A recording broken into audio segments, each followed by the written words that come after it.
हर जगह पे हिंदुज़म की जो माइथोलॉजी है दुनिया भर में फैली है कि चैरिट्स पे भगवान आते थे, नीचे उतरे, उनके पास गदा था।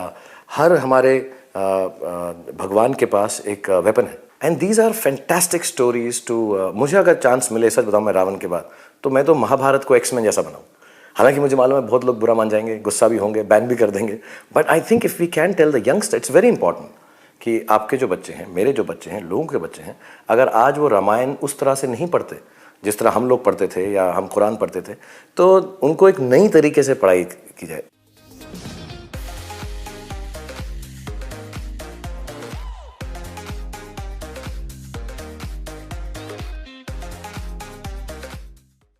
I share Shah Rukh Khan's video with all of you because it's crazy to think that this man spoke about this in 2011. Concepts we are talking about today and really tapping into India's ancient history and mythology and giving it a modern day twist by integrating revolutionary technology and presenting them in a cool way so that the younger demographic is not only aware of the rich and dense culture we possess but also can boast about products from our own homeland rather than constantly look at the West for pop culture and path-breaking storytelling in films.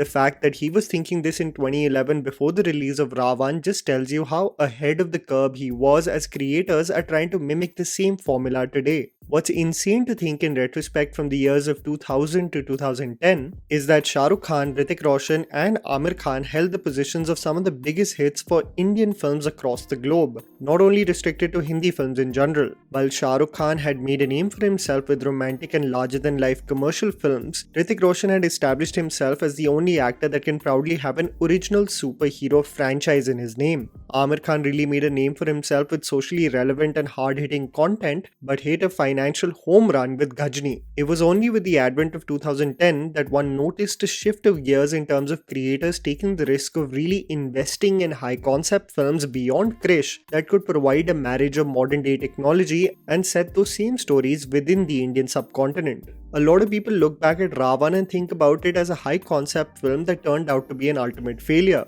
Many will actually debate with you regarding the same, as even though the film could not substantially recover its cost to label it to be a blockbuster, it's still considered to be an industry hit. Many of the action set pieces from the film still stand the test of time, and it was the only time after Krish where you were seeing stars backing innovative new concepts and going out of their way to bear the risk of whatever could be the ultimate result and reaction of the audience. I genuinely feel that if Shah Rukh Khan and Anubhav Sinha had really toned down the comedic touches of the film, from Shah Rukh's rather generic Madrasi accent to some of the unnecessary and over-the-top portrayals of the supporting cast, the storyline on paper had everything going for it to be lapped up by the audience. We can of course get into the nitty-gritties of the film on what exactly went wrong, but it provided a small sign that the audience will connect to its homegrown heroes if presented in a unique and original manner. A film, however, that many people look back as visually stunning but hollow from a script POV is Entiran or Robot, that actually went on to become the biggest hit of the year and bridged the gap between the North and South divide and the utter domination that the Hindi film industry had in the past decade. Raking up a crazy amount of 290 crores across languages, Shankar's brainchild with Rajnikant really resonated with the masses, and people did wonder whether this will mark the beginning of many high-concept event films in the future.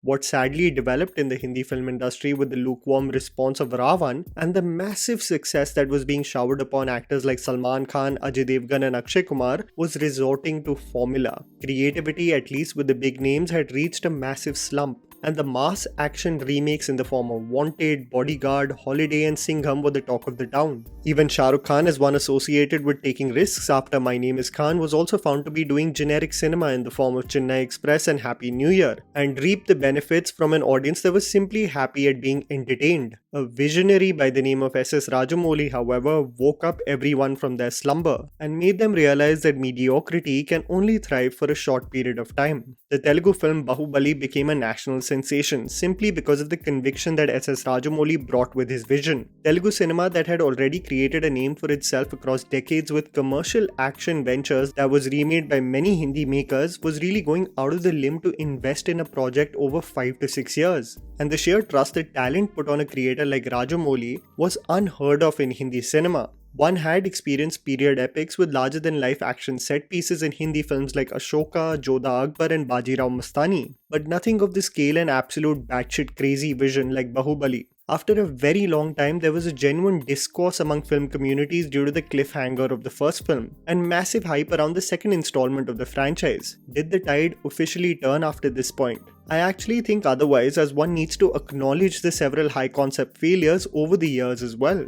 It's not as if the Hindi film industry was devoid of risks. Its basic problem over the years had always been that its vision and scale was intact, but it absolutely missed the mark from a writing point of view. The basic rule for S.S. Rajamouli and what comes with scale was that the audience should emotionally resonate with the characters, especially the journey of the protagonist, and this was missing in ventures like Drona, Prince, Veer, and even ridiculous attempts like Love Story 2050. Even Tamil cinema with films like Kanthaswamy and Matran just could not create a combination of solid technology and compelling writing. The increased popularity of international superhero films in the Indian subcontinent, the monumental scale at which RRR and KGF were presented, and the clear segregation between content suited for OTT platforms versus those that are fit for a theatrical run after the pandemic has instilled in the minds of the audience that they will only be stepping out of their home if a spectacle is guaranteed. What I realized with the box office performance of Brahmastra as it clocks in around 358 crores in its gross revenue is that the audience is willing to paper over the cracks if the effort made in transporting you to a world never seen before is clearly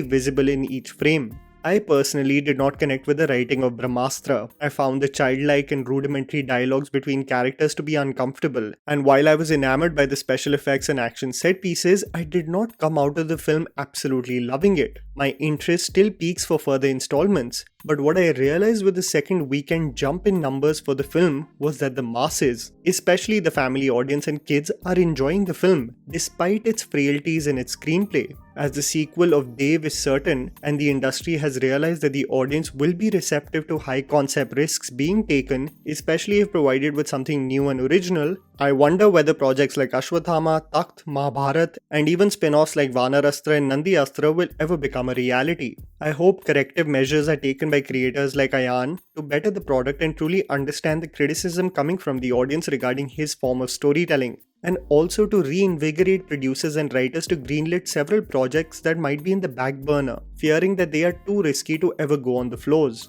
While formula action films like Pathan and Tiger are still around the corner, I hope creators also pave the way for unique concept films that, as Shah Rukh Khan stated in the introduction, tap into our own rich history and mythology and even create spectacles that the audience has never seen before. Because trust me, they will celebrate it if done right.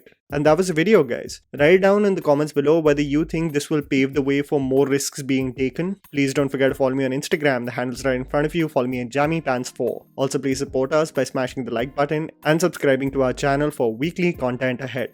Thank you for watching.